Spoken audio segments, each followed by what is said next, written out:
Kelmans have been farming the same ground outside Sublette, Kansas since 1927.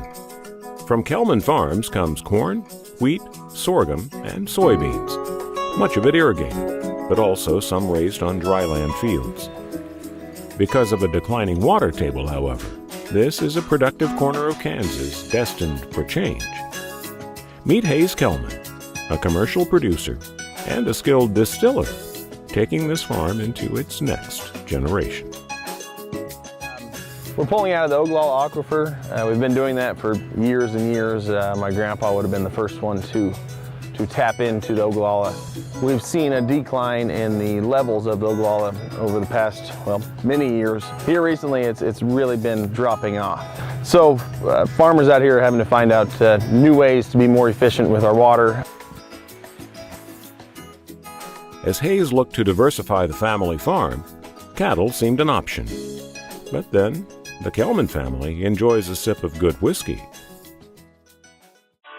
Boot Hill Distillery was born, and its whiskey is produced atop Boot Hill in Dodge City. About halfway through college, I decided that we needed to figure out a way to vertically integrate our farm. When we started looking into what we could do with the farm, a distillery seemed to be the best option. And the reason for that is because a lot of people were feeding cattle already. That's a big vertical integration operation. We thought that something new, something fresh, that people aren't doing quite as much was the way to go.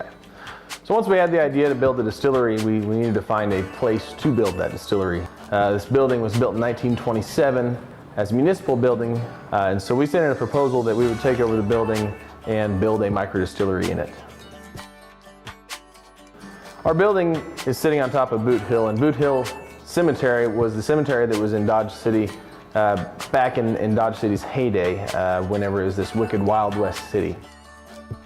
The line of Boot Hill spirits traces its lineage to the corn and wheat produced on Kelman Farms. Hayes has a name for it: soil to sip.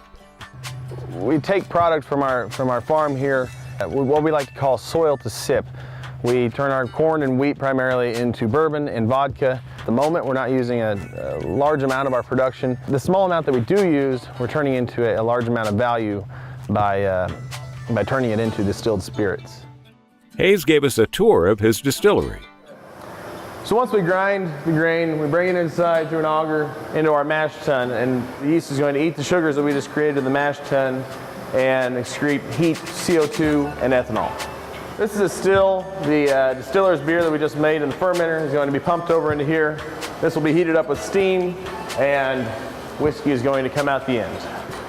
Inside of these barrels, it's going to age for a few years. And what's happening inside that barrel is the whiskey is actually pushing into the wood and then contracting back out of the wood based on the temperature, the ambient temperature around that barrel. And Hayes lined up his product line, including one he's named Red Eye. So we have 4 different core products. We started out, this vodka is actually our very first product that we sold. It's 100% wheat mash. And then we moved into our white whiskey, which is our bourbon mash. It's 51% corn, 49% wheat, lightly aged in the barrel. Our red eye whiskey is actually the same mash bill, just aged longer in the barrel. And then we have our gin that uses vodka as the base of it. As Hayes travels to sell his whiskey to distributors, he finds opportunities to tell his story. How his corn and wheat become whiskey, distilled atop an old cemetery on Boot Hill. With the story that we have at Boot Hill Distillery and tying in with our farm, it's sometimes fun telling that story to different distributors or customers around the nation, and we'll often get the reply that, I don't know if I necessarily believe your story, but I like it. And that's the fun part about our story, is the fact that it's true and we can just talk about what we do every day